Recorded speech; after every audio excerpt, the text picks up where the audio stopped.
announced the indictment of Christopher McPhaul for criminal sales of firearms in the first degree, and over 100 other related felonies committed between April 1st, 2013 and September 6, 2013.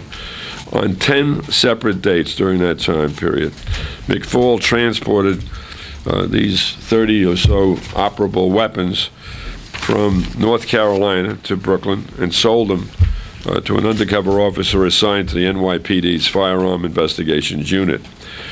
The investigative partnership between FIU and my office through my Major Narcotics Investigations Bureau is yet another successful chapter in our joint mission to stem the incessant flow of illegal guns into our city, into our neighborhoods, and onto our streets.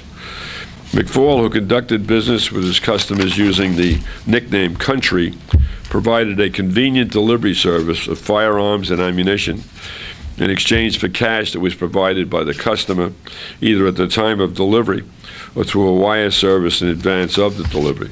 And as you can see, he provided a pretty interesting and wide variety of weapons, including rifles, revolvers, and semi-automatic pistols. McPhaul engaged in regular phone communications with his customers to facilitate the transactions, including the use of text messaging. The details of the transaction that took place this past summer are illustrative of the nature of the kind of business he was conducting.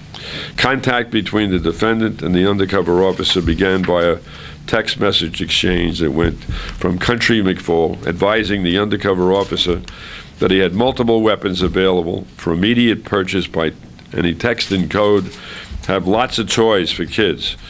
I'm back. A little $2,500 will take them all." When the undercover officer texted back and expressed an interest in making the purchase, the defendant made arrangements to meet him outside of a location in Brooklyn to complete the transaction.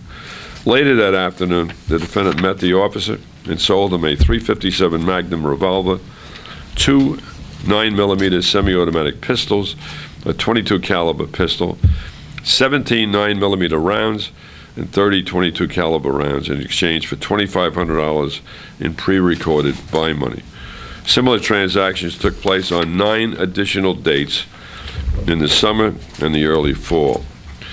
During the course of the 6-month investigation, defendant McPhaul traveled to the Rayford, Fayetteville section of North Carolina for the purpose of re-upping his supply of weapons and returned to Brooklyn a short time later to sell them. He was apprehended by FIU detectives on Friday, October 4th, having returned to Brooklyn from North Carolina earlier that day and being observed driving a vehicle with North Carolina license plates. McPhaul is currently remanded to the Department of Corrections. He faces a potential 50-year prison sentence for these firearm offenses, and if he's convicted, my office will seek the maximum penalty. A long-term investigation of this nature cannot be successfully completed without the extraordinary commitment of NYPD personnel. In this matter, Case Detective Edward Mercado, acting under the supervision of Sergeants William Sommer, Donald Morgan, and Captain Raymond Festino of the Firearms Investigative Unit, should be highly commended, as should the brave and talented undercover officer who engaged in these transactions. And each long-term investigation becomes a powerful prosecution only when guided by smart and dedicated assistant district attorneys like Tara Lenich and Nicholas Scott of my Major Narcotics Investigation Unit, acting under the supervision of MNIB Chief Mark Fleedner. Such law enforcement partnerships require an extraordinary commitment of time and resources, and they must continue to be a priority if we are to successfully combat the violence that is inevitable when illegal guns like this are delivered for sale in our community. Commissioner Kelly. Okay, thank you, Joe. I'm joined by the Chief of Organized Crime Control, Tom Pertell, Commanding Officer of our Firearms Suppression Division, Inspector John Burke, and we have the case detective here, Detective Edward Mercado, as Joe said, Sergeant Bill Sommer. Now, 2 things about this case are notable. First, all the guns that you see displayed here came from North Carolina. Second, they were brought into Brooklyn by an individual who was known to the police department for a previous gun arrest. And when it comes to illegal firearms, history has a way of repeating itself.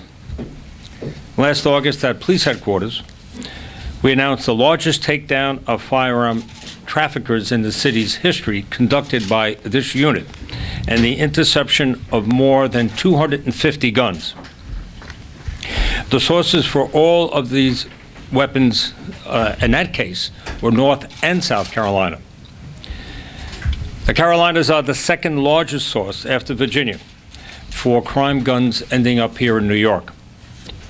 According to the Bureau of Alcohol, Firearms, and Tobacco, the statistics are not surprising to the New York City Police Department, because 90% of the guns that we confiscate here on our streets come from out of state. And they surface in the neighborhoods that can least afford to have them on their streets, the neighborhoods that are most at risk.